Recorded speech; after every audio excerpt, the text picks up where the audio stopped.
Outer Wilds. S tier. It's just S tier. Props to my friend for helping me write the script. The game boils down to exploration and story, both which are done near flawlessly. Exploration involves moving from place to place, the important things being moving and place. The jetpack controls are very intuitive with gravity. The ship is hard to control at the start and near impossible if you use a keyboard and mouse, opposed to a controller. But after a bit, it becomes second nature. Many of the complaints for Outer Wilds about how hard the ship is to control. Granted, it takes some time to learn, but if it was easy, it wouldn't be rewarding. Zero gravity movement with the jetpack is hard, and you don't really ever get better. But it only makes sense. You're in space with the jetpack. There's no resistance, you just go. Now as for the places. This is, in my opinion, the best part of the game. The game is set in a solar system filled with planets. Crazy, huh? These planets and their moons are so extremely varied and creative. It's crazy. From the outside, the most boring planet, the starting planet, is just Earth with geysers everywhere. Despite how boring it sounds, the planet's still interesting due to the underground areas. I wish I could talk more about the planets. I really want to go off on a tangent about how cool they are, but for the sake of spoilers, I won't. Just know that they are some of the most creative level designs I've seen in a video game, with each one having so much to see and do, except Dark Bramble, which is filled with things you'd rather not see and things not to do. I would like to point out, the game runs on a 22-minute cycle. You restart the loop when the cycle ends, but you keep all the gained info, both in your mind and in the very handy ship log, but it's necessary for the planets, as almost all of them run on a cycle. With the way the game's designed, the way everybody experiences the game is entirely different. You might go explore the starting planet first. You might go right off to Giant's Deep if you wanted to. And the whole progression, it all leads to one end point. But the order in which you get there is almost always different. The story is what everyone except me thinks is the high point. The story itself is decent, but the way it's presented makes it so goddamn good. It's one of those stories where it can only be experienced through a video game. It wouldn't be nearly as good if it were a movie or book. Most of the story is experienced through solving puzzles and finding text on walls. Through these means of storytelling, we learn about an ancient civilization called the Nomai. The story revolves around all the different Nomai. There's a whole timeline of events that you can piece together while reading the Nomai text.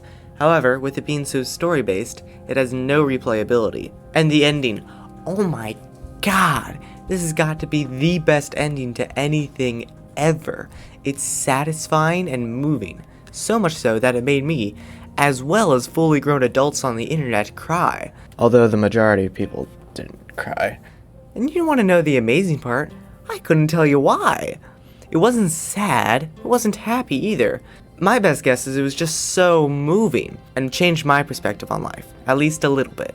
Even if you're not going to play the game, do not look up the ending. It is meaningless unless you experience the story for yourself, and it will only be a waste of time. The puzzles make up the progression of the game. If you can't figure it out, you have not found the thing you need to solve it. This thing being info most of the time. The aha moments are some of the best parts, like when you finally figure out how to land on the quantum moon. I cannot describe the feeling, but it feels great. It's kind of crazy. 3 times now, I forgot to write a talk about the OST in my script. So here I am, unscripted OST. It sounds great. There are a lot of songs. Like, I'm sure I'm playing, it's got 28 songs. An hour and 9 minutes of audio. That's not bad, that's not bad. And a lot of the songs I've never actually heard. Going through and putting background music in the video, they're songs that I've never heard in the game, and they sound cool. I haven't heard most of them because I never noticed them. As I explained in my Alien Isolation review before, I notice background music, I do. It's terrible. It ruins things for me, but I'd never noticed the music in Outer Wilds, because it's just so immersive.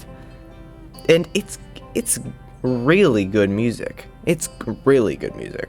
I'm gonna be totally honest. While doing the background music, I was listening to the song that plays in the... I'm getting teary-eyed. I am. I actually am. This is so embarrassing. I am legit teary-eyed. I'm not joking. It's great, okay? It's just great. This is unscripted, this is just coming from me, but This game is amazing. It's amazing. It is constantly competing for what my favorite game is with Hyper Light Drifter. And I don't know which one's better. Making this review, I think Outer Wilds is better. But the second I start making a Hyper Light Drifter review, I'm gonna say Hyper Light Drifter is better. It's just so amazing. It's such a good game. It's such a good game. And I would like to point out, I'm not an outlier when I say that, but this game isn't everybody's favorite. Even if they enjoyed the game, they may not think it's their favorite game or something.